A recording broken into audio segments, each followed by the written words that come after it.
Welcome home. We are WNST, Castle Baltimore and Baltimore Positive. It is these are the dog days of summer. It's training camp. We have fake football on the agenda. Luke will be out in Owings Mills. They allow him the access.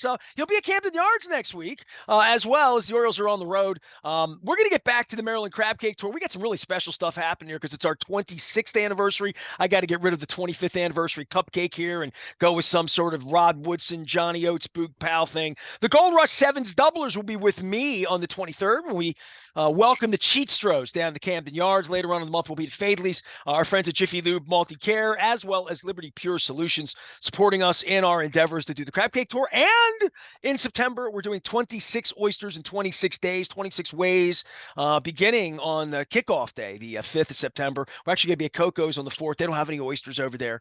Hope they have some air conditioning. Love you, Marcella. This guy has been a part of the fabric, the furniture. He's been selling cars out of Coons Ford Security Boulevard and now at Coons Kia of Owings Mills, Reisterstown Road, where Ron West and I camped out for REO Speedwagon and Journey and Styx and David Bowie tickets at the Heck Company there. We welcome our defending champion of all things NFL draft. I don't know if he's watching baseball. I don't know if he's fishing. He's running a couple car dealerships. He's been too busy to come on this summer, but he's got a lot of thoughts on football season here, I'm sure, in the offensive line. We welcome Dennis Koulatsos back. Dennis, it's not even Monday morning, and I'm having you on. I mean, it's amazing. How are you doing? How was summer? How's car sales? Give me an update. Everybody here wants to know what's going on with Dennis. I appreciate you, Nestor, so much. Everything, all is well. Car sales are good. It's what we make it. We have a lot of repeat referral business. We have a lot of equity built up in the community with our association with WNST, in particular, with all that great advertising that we've done. The business is very good, but I've been running both stores and took in some Green Day, Smashing Pumpkins, and Rancid the other night, watching baseball. You didn't like Rancid, right? Rancid wasn't your thing. Oh my God, it was crazy. It was insane. I think I was the oldest person there, jumping up and down, but that's another story for another day. But looking forward to the start of football season while enjoying these young Orioles and their exploits. I'm going to ask you this because, like, I've been to a whole lot more concerts than you. You have spent tens of thousands of dollars, if I think we both added up, it might be getting up on millions, right? That money we have spent getting on airplanes, rides, parking, tickets, suites, beer, sales, tailgate, swag, the Super Bowl. Like, literally, if we went through the course of our lifetime, and I wouldn't suck it back out, I wouldn't have it any other way. But there is something about music, and the last month, all the concerts were in 10 days at the end of July, the ones that I wanted to see, right? And I've had the guys from Hootie and the Blowfish on. I had Stephen Page on this week, my wife's favorite musician in the whole world, one of the Bare Naked Ladies. Originally, he's no longer in the Bare Naked Ladies, but he has his own solo thing. He's playing Ramshead. And you sent me a picture when you were at Green Day because you were so excited to be there. And when you were at Green Day, I think the night you were there, I was like at Thomas Dolby in Cleveland, I think, at Blossom. And I think I sent you a picture of Tom Dolby back. And I muled all of his roadie stuff. It was the last night of the tour. He gave me all the stuff in the back of my trunk, so I had to bring all his stuff home for him from Cleveland. True story. It's only the second time I've muled the rock star stuff this year. You can ask Tommy Conwell about his forgotten stuff of the record. But there's something about music that nobody loses. Everybody wins when the weather's good, even when the weather's bad. Last week at Hootie and the Blowfish, people got wet and still had a good time. You enjoy them both. You have graduated from golfing and like you fish now. You have a new love. You have all this stuff going on. But like concerts are something that, like, you didn't go to a lot of them, but now that you go to them, what do you get out of a concert that's different? When you go to a stadium, because it's the same-ish, right? You got to park, you got to pay, you got to drive someplace you may or may not want to go, whatever it is. And give me your concert experience. Well, we went to the Nationals Park, so parking was a bit of a challenge. But once we got in there, it was a lot of fun, a lot of energy, a lot of high energy. There was about a 1 hour rain delay because there was thunder in the area, so that delayed the concert a bit. But it was a lot of fun. Just love the energy, the enthusiasm, the young people. I think when you hang around young people, you tend to feel young yourself. You get rejuvenated. You see them jumping up and down. The amazing part for me, Nestor, was Green Day, how many people in the audience knew every word to every song. They played at least 2 full albums, so the energy was intense, and it's really good when you can plug into that, right? I think those endorphins that get you going, it helps keep you younger.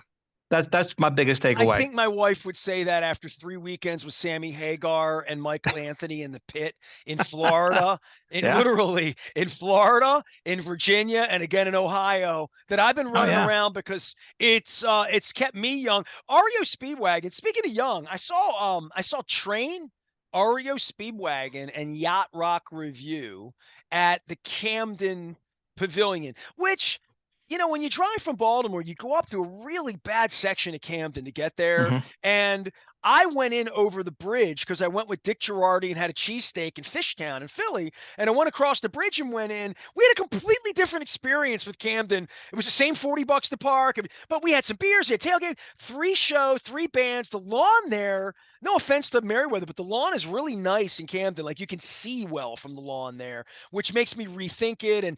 But I went out on the lawn for Train, REO Speedwagon, who I interviewed in 1984, Hmm. Kevin Cronin, right? And Yacht Rock Review, which is all 70s Michael. It's yacht rock music done better than anybody's ever done it. They're touring. They're wonderful. My wife loves Yacht Rock Review. So we go up there to do this show, and we went out on the lawn, and there were young people. And I don't mean young people like me being like saying they were 22 or 23. I'm talking like 15, 16, 17, 18, high school age people, lots and lots and lots and lots and lots of them. They're for Train. And I'm like, that shocked me. And I'm like, are they on a TV show, or is Monahan like appealing to really young people in some way? Apparently he has a Sirius XM channel to some degree for younger people. I don't know. I don't even know why. And I thought, well, maybe their songs sort of have a nursery rhyme but REO Speedwagon was the second band, and they know that everybody there is, oh, I'm young for REO Speedwagon at 55, right? And he put up Kevin Cronin, who remembers the 59 White Sox. Every time he sees me, he talks about Louis Aparicio because he's a White Sox fan. God bless the White Sox fans this week. But they put up a big thing at the end at REO Speedwagon. It says, rock and roll will keep you young. Mm. And I think Kevin Cronin's 74 and bouncing around like a 40-year-old. Like literally, I'm That's there true. bouncing around like a 35-year-old. Rock and roll will keep you young. And I take that with me. That was a hell of a message that I'm talking about it with you on the air. But like, there is a point where Green Day's playing Saturday night, this Saturday in Hershey. And my son, maybe we want to do Great it. Maybe concert though. I Great should go. I concert. should Yeah, go. you should go. I mean, it was 95 degrees. These guys were sweating, and they played song after song after song. They're I mean, playing just Dookie. They're playing the incredible. albums, right? Yeah, yeah, yeah. Incredible, just incredible. I'm not a huge fan. The family was or is, but for me, just watching their energy, it's transformational. We've seen Train, we've seen Voice to Men recently, we've seen Mariah Carey. I do encourage everyone to get out there and spend time with at these concerts, supporting these stars, and just having a ball. That's what life is all about. Saturday night, Green Day, Smashing Pumpkins. I love the Linda Lindas. So they're Oh, opening they up. were good. I like the Linda Lindas. I We like the saw Linda them too. Lindas. I do Yeah. like yeah. But I would want to see them at You- the 9:30 Club or something, or the 8x10. they had a song about a cat. I think you would like. It was about one of the lead singers' cats, and it was pretty cool. All right, all right. That I'll is leave it at Koulatsos that. here. Well, I bring up the music thing, and I there's a lot of things that we're going to go through in this segment here because it's been a little while since we caught up and it's football season, and we'll get serious about the offensive line and all the things we ever did on Monday mornings, the Monday morning quarterback, and talk about football, talk about management and leadership and all of that. I would just say, and this is where I'll kick Harbaugh in the nuts and Munkin and what they've been pounding for 8 months now is anything you can do, whether it's fishing or whatever, to forget about the $625 you spent on AFC Championship game tickets and the $1,500 you spent that day to go down to the game to like watch them run the ball 3 times and lose, and then have to watch the Chiefs do what they did, right? There's something about concerts when you walk out of the concert, even if the traffic sucks and you're leaving. Jiffy Lube Live, my sponsors, I love you, Jiffy Lube, but it is, like it is a little bit of a haul to Manassas, and I made that haul. For the right bands, for Sammy Hagar, I do it. And for Loverboy, but Loverboy is my dirty little secret. But there's something about with sports, you spend all this money, and whether an athlete would disappoint you, or a team would disappoint you, or or Hmm. even the Baltimore Colts leaving town to disappoint you, or whatever.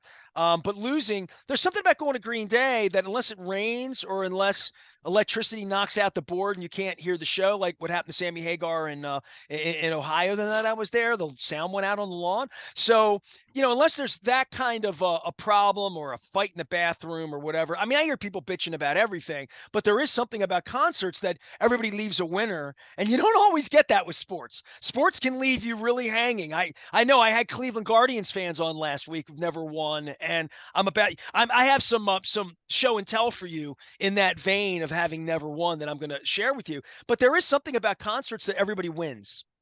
Yeah, I think that's a great dichotomy that you just described there between concerts and sporting events. But I do think the disappointment and the low lows of sporting events make you enjoy the victories that much more. Just back in 2011, when Billy Cundiff missed a field goal against the Patriots, and for the Ravens to come back the following season and win it all, it just makes victory that much sweeter, Nestor. There's nothing like professional sports when you don't know the outcome, right? We can predict what it's going to be, and like you said, in the AFC in the championship game, we were left high and dry, and we forgot who we were. We didn't dance with the girl that we took to the prom. We decided to dance with somebody else, and the outcome wasn't what we wanted. Where do you lay the responsibility of that? The coaching staff. I mean, I think it's clear. Patrick Ricard certainly did. He came out and said, he didn't know what the coaches were thinking about in that second half. I think they panicked. I think they saw Patrick Mahomes on the sideline, and instead of being true to themselves, they went into a panic mode and try to pass the ball down the field against a 28th ranked run defense in the NFL. Hopefully now with Derrick Henry, they won't do that again. They'll be true to who they are. And you mentioned the offensive line. It's easier to run block than pass block, Nestor, especially early on in the season. So I think they need to be who they are in the first several games. If not, they're going to get off to a very, very poor start, I'm afraid. All right, so I have to have a little show and tell, and then we'll get into this offensive line and Ben Cleveland and Big Sala and Ronnie Stanley and Tyler Linderbaum and fake football and like all that stuff. You flirt with me with these pictures of Green Day, right? And everybody knows I collect the belt buckles. I have almost all of them at this point. I just turned down a chance to buy a UFO belt buckle for like $300 because I just didn't want to spend $300. I don't have $300 for a belt buckle. I've never spent anywhere near that much money, but it's a really rare belt buckle. So I find myself out on eBay buying things. I found a really cool Rush sweatshirt that I was trying to replace that I paid $40 for. So you find deals, you find bargains, you find just like people come to your car dealership over to Coons looking for a bargain, which you always seem to find for them. So I went out and I've been looking for an Earl Campbell jersey, right? Mm-hmm. I have a Pastorini. I have, one with my own name that's an Elvin Bethea that's like a tent. It's too big for me. I found a Pastorini that fits me. I showed it off to Dan last year. And I saw this Earl Campbell old-time throwback sweater. And I talked last month. I had Todd Radom on, who works for Mitchell and Ness in various ways. He's an artist. He's done a lot of Super Bowl logos. He's done transformational kits for all sorts of professional teams lately, like the KBO teams. He does their logos in the Korean Baseball League. So he's a big shot. And I told him that I saw this throwback jersey, this Earl Campbell thing. It was like an old, like a hockey sweater almost. Looked like Newt Rockne would have worn it, but it's an Earl Campbell thing. And it was like a triple X, Dipple 4X thing that I never would have bought. Somebody came out with a medium, and I was wondering whether it stunk or not, how it's going to smell, how much I should bid. I think they wanted 60 for it, and I said no, 30. And you're like, just buy the damn thing. This was your advice to me. Mm-hmm. So I just want to let you know that I got in on it. I wound up getting the throwback classic, because I know how much you love the Tyler Rose.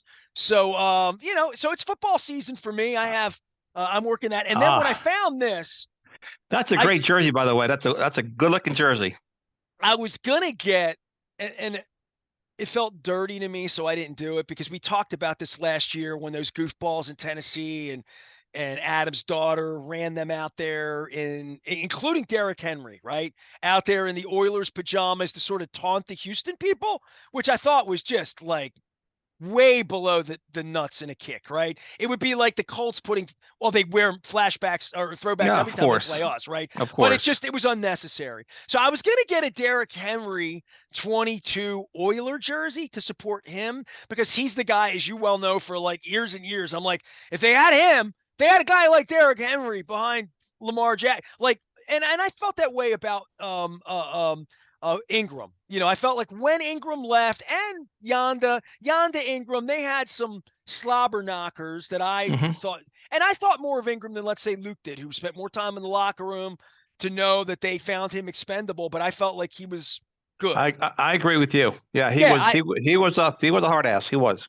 and I feel like he felt like a grown up to me when I dealt with him. Some people thought he was a bit of a phony or whatever. No, When I was around him, I thought it was grown up and it was really essential for Lamar at that point. And that's my reporter's hat of doing this for 40 years. So Derrick Henry to me, the minute two trading deadlines now, I've said, hey man, they can't count on Dobbins. They don't know what they got in Gus.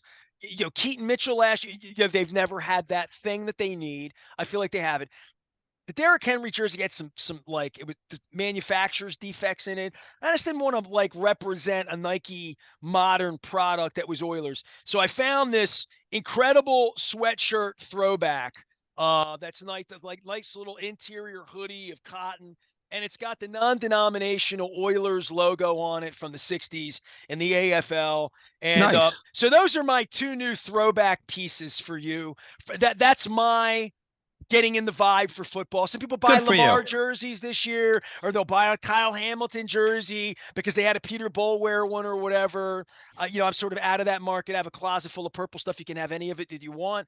But I'm going Oilers at this point, and I've decided to put my reporter's cap on for the Ravens and report on what I see, which is a Super Bowl contender if they can figure out the offensive line, because I've already admitted I'm in love with the running back. I mean, I am.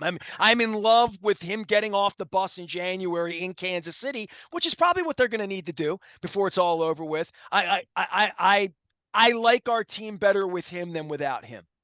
Well, Nestor, I love power running backs, and we haven't had I think it's fair to say that we haven't had a power running back since Jamal Lewis. Yes, we had Priest Holmes in there, but Priest Holmes was more of a slasher. When you're talking Earl Campbell, when you're talking Derrick Henry, Jim Brown, to me, those were the muscle guys, the guys that had power and speed, and those type that have that power speed combination. They're very, very rare, and I think we're Bettis. privileged. How about Bettis, huh? Bettis was that way too. I like the tanks, man. I like the big boys that just can run people over, and they let you know that Eddie George was that way. He was that category. Having the privilege to watch Derrick Henry to me this year and hopefully next year, it's big. It's big for the Baltimore fan base, and hopefully they'll be able to use him properly, and hopefully the offensive line can at least get him a couple of yards of space before he has to create his own. People think that you just sell cars, and I had one senior vice president of the Ravens once say to me, "Oh, the car dealer," and I'm like, "He played some football, played a little football." Tell everybody where you played when you played football, because specifically to you, I think you see the trenches. You're much more interested in the work of Brian Baldinger, I think, in general, than you are most aspects of football.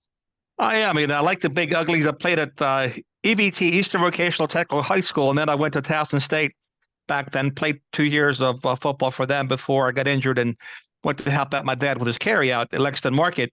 So I've had concussions, I've had broken bones, I've had two-a-days, I've been denied water. Back in the day, I've been given salt pills, and it goes on and on. So I do have it, So the executive made that comment. Maybe I don't know if you ever put on a uniform, but unless you get down in the trenches, the man in the arena, as John Harbaugh's apt to say, you don't know what you're talking about. I do know a little bit about playing football, and I wasn't genetically gifted enough to be an NFL player, but I can damn well guarantee you I had the heart to be one. Offensive line, and what do you see and say in this? What are your expectations? Because I mean, for me and Luke, we're just talking, and I don't know what we learn on Friday night in fake football. I don't know what you learned. You put all the guys in there. I mean, Linderbaum's not a guy that's going to play this month. None of the starters are going to play. I don't want to say it's harder to evaluate, because I don't know that we have. My dad took me to preseason games in 1977 to see Burt Jones run around there bloody in August playing against the Atlanta Falcons on some, crazy third week of August where they're trying to prove something, their toughness in the preseason or whatever it was. All of that's been washed away. The financial veneer of buying season ticket books, and by the way, the Black Wing, let me know how much the Bloody Marys are in there. But I would say for the football side of this, them figuring out the offensive line is job 1, 2, and 3 of August, because I feel like every other department they have, I'll check off on and say they can go to a Super Bowl with any of the other aspects of what they've built here. Healthy Marlon Humphrey's important, but certainly where Ronnie Stanley sits in this and where the right tackle position is and who the guards are going to be. Marshall Yanda's not coming in the door, and neither's John Ogden. I must say that as that goes, this will go, and I I have no predictive nature other than if Ben Cleveland were stepping up and starting, he'd be starting. You know what I mean? Like if they drafted well and Voorhees, they would just declare him the guy and say that's there have been no declarations and no jobs won as far as I can tell. And I'm really the Ronnie Stanley thing's a real question mark for me going back to when you and I were doing radio every Monday and the Monday after he went down in that game 4 years ago now. I said they're going to have a hard time winning a Super Bowl without that kind of left tackle. No question about it, Nestor. And to me, I tell the guys here all the time at work that hope is not a strategy. You can't hope that Joe D'Alessandro, as their offensive line coach, can coach these guys up. It's really concerning, and it's a patchwork, unproven offensive line. It takes time for these guys to get cohesion, communication going, and they have a chance. But to me, if I'm Lamar Jackson, if I'm Derrick Henry, I'm not feeling real good about this offensive line. I'd rather coach thoroughbreds than donkeys, and not calling our guys donkeys by any means, but if I'm going to invest assets right now in the NFL, and also in years past, it's going to be offensive line, defensive line. They've done a much better job with defensive line with Justin Madubuike and Travis Jones and whatnot than perhaps he would Odafe Owe if he flashes this year, if he plays up to his potential. But the offensive line really heading into the season, it's got to be the biggest question mark on the team. And when you have $50 million tied up in your quarterback position alone, you just put in Derrick Henry. If the big uglies up front can't get it done, Nestor, it's a recipe for a long season. I think you and I, Dennis, have had 3 conversations since the championship game. We haven't talked a whole lot, and you've been busy. I've been around. You've been out, like all this stuff. Where are you on Lamar in all of this, and where are you on the wide receivers and stepping it up for Bateman, thinking that Andrews and Likely are both going to be back and healthy and available in 2 tight end sets to do different things off the edges, and how Monken would utilize that. And this toy they have in Zay Flowers sprouts a potential that, whatever Hollywood Brown you thought of him at that time, the good Hollywood Brown on the best days, Flowers might be that guy 12 or 14 times this year. I mean, he flashes that he could be a difference maker for the offense in that way. But again, a lot of this is protecting Lamar and making sure that Lamar's not running the ball 12, 14, 16 times into traffic and design runs for Lamar. That's what the idea of Henry is. Look, I think Eric DeCosta is a really smart guy. I think that they've tried to put this thing the best way they can. But to your point, until I see an is on the offensive line, I don't know what much of this is, but I've just praised all the other parts of it. Yeah, well, Lamar, you're talking about a 2-time MVP at just 27 years of age. With Lamar, what you see is what you get. Lamar's biggest problem is he's got a conference that Patrick Mahomes lives in, and it's the same problem that Josh Allen has, and Joe Burrows, and the rest of those, and Tua, and the rest of the young quarterbacks. You got to be able to beat Kansas City in the playoffs, right? That's really the only question mark. I believe Lamar is 2-4 in the playoffs. That's really the biggest knock on him. But Lamar's Lamar. As long as he stays healthy, this team has a chance to make the postseason again. Once they make the postseason, as we all know, anything can happen. Well, I mean, we definitely have spent off seasons around here saying, well, let's see him pass the ball. Let's see him do this. Let's see him do that. I mean, very few things he hasn't been able to do. But looking at it from the outside, I look at all the offensive lines they've had for 5 years and the players they've had and whatever the investment would be in Stanley and however you feel about him being available or not available. They had McCary. They found patchwork ways when he was injured 2 years ago to at least be in November looked like a playoff team, before Lamar went away. Because, I mean, really 2 incomplete grades there in 21 and 22, right? But this is, on paper, there's nothing impressive about the offensive line to say this is going to be a strength of the team in any way, or that this is going to be one of their better offensive lines. Take Zeitler out, take Moses out. Those were great acquisitions.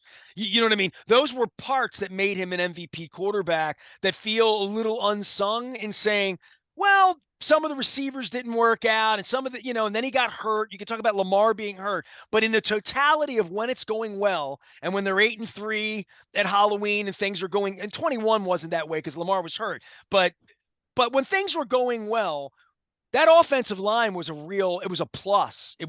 Oh, even without Ronnie Stanley, with Zeitler and with Linderbaum coming on, and using Hollywood Brown's draft pick to get him, by the way, the offensive line to me was not something I question. Like, will they be good enough to allow Lamar to be Lamar, and allow Derrick Henry to run, allow Zay Flowers to get like all the things that have to happen, zone off the offensive line. And this intrinsically as a football guy, I feel less confident about that as this season opens. And I don't think it's going to happen in the next 3 weeks to change my mind about that. I think we go to Kansas City, it's going to be a box yeah. of chocolates that night. We're a month out on that.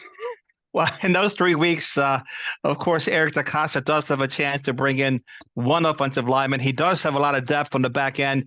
I don't know if everybody on the secondary makes the team currently as it stands. So I do think they have one move to make there, and we'll see how it shakes out. They're keenly aware of where they stand, but with the NFL, with a salary cap, Nestor, every team has weaknesses.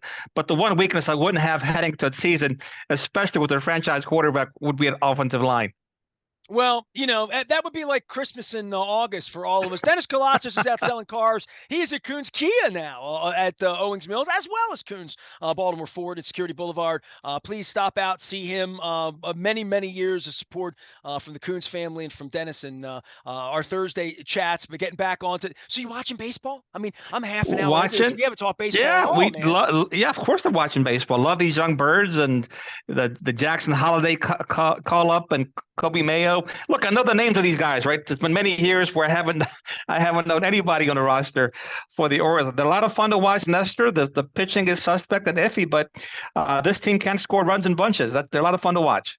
Under new ownership. I don't know that you and I've had 2 chats since then. Like they have Katie Griggs is going to come in and run the team now, and Mr. Rubenstein paid the whole bill this week. We learned, so it's all his. Nice. I don't know where John is in Nashville, drinking something better than you and I have at this point. But have you been out? Have you been participating in Orioles baseball in that way? I've been to one game this year. I've been very, very busy, but I do watch them at home. I've been taking incomplete games, so I've become a fan. They're a lot of fun to watch, and I like their style of play. I like their coach, their manager, Brandon Hyde. They should be able to make a lot of noise in the postseason. Can't wait to see them go up against the Yankees and whoever else they have to face. But they're a lot of fun to watch. And you know what? That's what sells. Good to see crowds coming back to Camden Yards. Hopefully ownership will be a lot better than the previous regime. Well, I'll be writing about that around Labor Day, a little later on in the month, too, about new ownership and the football season. I'll just say this, man. This is my 26th year of owning this joint, running it every minute of every day. The website's been up for 18 years now, pretty consecutively.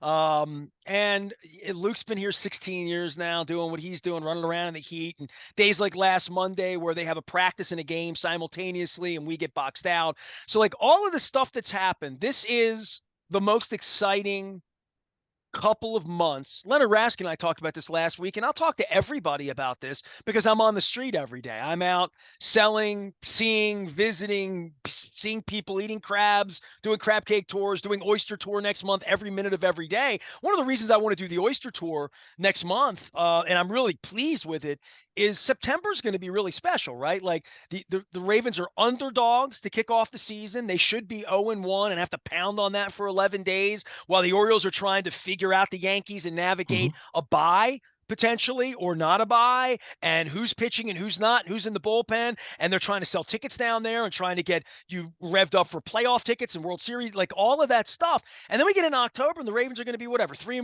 4-0, 2-2, whatever they're going to be. Hopefully Lamar's upright. And it's going to be this incredible time where everyone that comes in as a customer of yours, everyone in my listening breath, would not be shocked for them to win the World Series in November, and would not be shocked to see the Ravens win an AFC championship game because Patrick Mahomes turns an ankle or something in December, and whatever would happen, bad luck would befall someone else and not us. That could happen.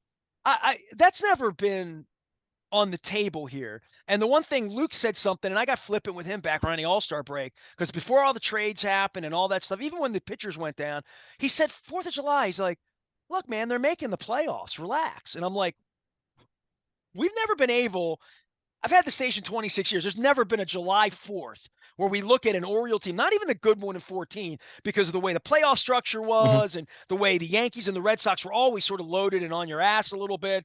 The thought that it's August and we know they're making the playoffs, that's just – we didn't have that in 83 and 79 when we were kids, man. No, look, they've come a long way, and it's great to watch these baby birds maturing, coming up for the minors, and really the talent coming up to the surface, and even with Jackson Holiday now, he's great to see him hit a grand slam. First came back, then he hits another home run, and they're just piling on and stacking on, and you got to like what you're seeing. It's incredible. I look at him and know, like, I talked to his old man years ago, many times about Matt Holliday, but it was a very nice man. But with Jackson, he looks like he's 12 years old. He And, does. and then the part this week from a management standpoint, I know you appreciate this. All of us as fans are like, who's Slater? And like, we're getting our scorecard out. Who's wearing what number? But by the way, I've joked that Sir Anthony Dominguez, I wish my parents would have named me Sir Nestor, like that would have been like that would have been a whole lot more fun. But trying to figure out who these guys are, Soto, left-hander, Yeah, the whole thing, ball one, ball two, please stop that. It's really been a lot of change this week, specifically for all of us that were watching Austin Hayes and, but they've turned over a third of the roster. And Westberg's injury's done that. Mateo's injury's done that. sure. So, I mean, they just turned over. There's been a lot of turnover from what the team was at the All-Star break to what it's going to be moving forward. Yep, they made moves to shore up their pitching. The one fella, I forget his name, but he's supposed to be a Yankee killer, so that was music to my ears. They've made some moves, and hopefully those moves pan out. I've seen pundits say they were good moves. I've seen pundits say they were not so good moves. So we'll see how it pans out for the stretch run. But it's good news for the home team. Can't wait to see those sellout crowds at Camden Yards. Yeah, 4 new pitchers, 3 new position players, Yeah. guys going up and down. They sent Kerstead down. But the one thing about Mayo and Holiday, it's really an amazing thing to be bringing rookies up here on a team that, could and should win 100 games, and this is time to make hay. They're on the West Coast, or excuse me, the East Coast. What am I saying? AL East Coast. They're Toronto and then Tampa and then Washington next week as well. We're going to be down at Fadley's doing the Maryland Crab Cake Tour. Dennis, tell everybody what you're doing out there and selling cars. What's selling more, new or pre-loved? What's happening in the industry these days? Little bit of both. I mean, there's a bit of a shortage with pre-owned vehicles. Nice pre-owned vehicles are very hard to find, so we work. It's like crabs. You got to work very hard to source them. So you go outside of your comfort zone. You go to different regions, different areas. The nice thing is we do sell a lot of new vehicles, so we get more trade-ins than your average dealership. But right now, incentives are good for new products, both Ford and Kia. And we're rolling right along here on Security Boulevard as well as Reisterstown Road. Dennis Koulatsos, our longtime friend and our football confidant and consigliere on all things fishing and reservoirs. We'll get him out for some catching some bass. Find him out at Coons Ford Security Boulevard. You can find me and every single thing we do at BaltimorePositive.com.